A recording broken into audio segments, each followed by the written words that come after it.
Imagine walking into a house where the air feels wrong, like something evil's been here. It's February 2000, Aberdeen, Australia, and police step into a scene so horrific it's burned into the nation's memory. John Price, a father of 3, lies lifeless. But what they find next isn't just a crime, it's a nightmare. Plates are set on the table, a pot simmers on the stove, and something unthinkable hangs in the room. Katherine Knight did this, the first woman in Australia, locked away for life with no chance of parole. This isn't just murder, it's beyond comprehension. What drove her to this? Was it rage, madness, or something darker? Hit subscribe, y'all, and let's unravel this true crime horror. Now, let's step back and meet Katherine Knight. She wasn't born a monster, but her life was a perfect storm of chaos. Born in 1955 in Muswell Brook, New South Wales, Knight grew up in a rough, dysfunctional family. Abuse was a constant, physical, emotional, you name it. By her teens, she was tough, angry, and ready to fight back. School wasn't her thing, but knives, that was her world. She landed a job at a slaughterhouse, slicing and skinning with a creepy kind of pride. Co-workers said she loved it maybe too much. Her skill with a blade was unreal, like she was born for it. But her personal life, a train wreck. Her first husband, David Kellett, took the brunt of her rage. She'd beat him, threatened him once, even tried to strangle him. They had 2 kids, but she walked out, leaving them behind.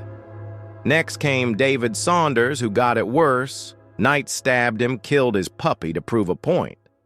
By the time she met John Price in 1995, her pattern was clear: love hard, fight harder. Price, a kind-hearted miner with 3 kids, thought he could handle her. He couldn't. She'd scream, throw things, even held a knife to his throat once. In 1999, Price had enough, got a restraining order, but let her stay in his house. Big mistake. Hold up, y'all. This is where it gets wild. February 29th, 2000. John Price is 44, living in Aberdeen, a quiet town where folks know each other's business.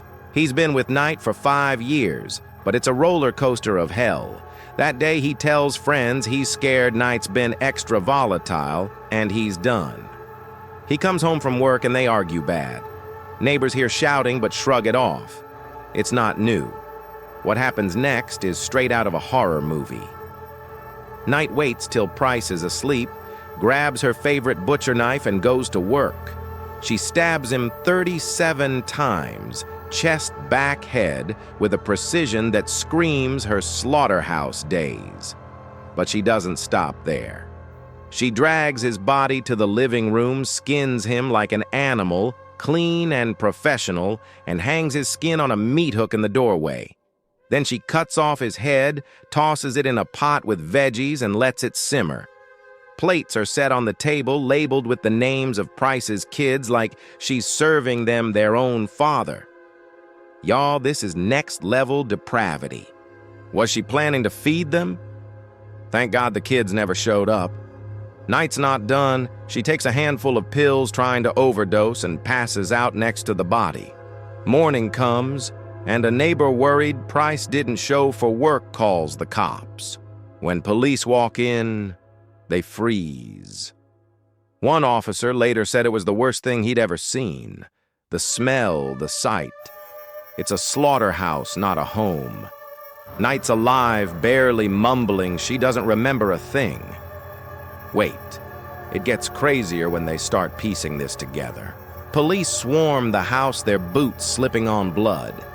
The scene's so calculated, it's chilling. The knife's right there, Knight's prints all over it. The pot's still warm plates, neatly set like she was hosting a twisted dinner party. Cops know this wasn't a black outrage. Nobody skins a body that clean without planning.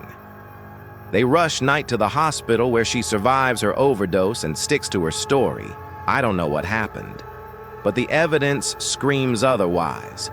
Those 37 wounds, some so deep they hit bone. The skinning done with surgical skill, no hesitation.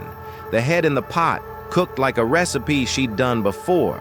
Neighbors are in shock. Nobody heard screams, just the usual yelling. Price's kids, thankfully spared, are shattered. Their dad was their rock, and now he's gone in the worst way imaginable. The town's buzzing, calling Knight a monster, a devil. Police dig into her past, her history of violence, the knives, the dead puppy, and it's clear she's been building to this for years. By March, she's charged with murder. The question isn't if she did it, it's why and what was in her head. Was this revenge for Price's restraining order? A psychotic break? Or just pure evil? Y'all, this is where the trial gets wild. October 2001. The trial hits like a bomb. Knight pleads guilty to murder but claims she was too out of it to know what she did. Her defense pushes for insanity, saying her abusive childhood broke her mind. The prosecution isn't having it. They paint a picture of a woman who knew exactly what she was doing. Those plates with the kids' names, that's intent, not madness. The skinning, the cooking, it's methodical planned. The jury's horrified. Some can't even look at the crime scene photos. After hours of deliberation, they convict her.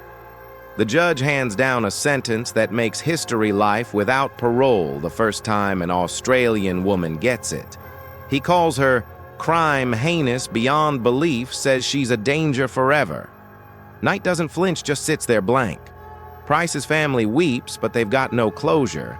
How do you heal from this? The public's divided. Some see a broken woman, others a cold-blooded killer. One thing's clear, Aberdeen will never be the same. But hold on. Does Knight's story end here? Not quite. Fast forward to 2024, and Katherine Knight's case still chills Australia. She's 70 now, locked away in Silverwater Women's Correctional Center, no chance of getting out. She's kept to herself, reportedly calm, but guards say her eyes still have that eerie spark. True crime fans can't let this go. Reddit's buzzing with threads dissecting her psyche.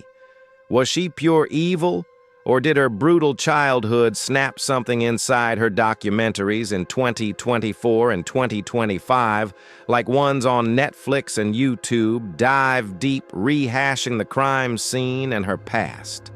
They interview psychologists who point to her obsession with control, her comfort with knives. A 2024 podcast even tracked down a former co-worker who said she'd smile when she cut meat like it was personal. The case sparks bigger questions about domestic violence. Price was a victim, but so was Knight in her early years. Could intervention have stopped this? Aberdeen's still scarred. Locals avoid that house like it's cursed. Price's kids, now adults, stay quiet, but their pain's palpable. This case is a grim reminder of what happens when rage festers unchecked. Got a theory on what drove Knight madness or vengeance? Drop it in the comments, hit like, and share this video to keep the discussion alive. If you know anything about this case, call NS Dollars Police at 612-88835-6888. Subscribe for more true crime that'll keep you up at night. Stay safe, y'all.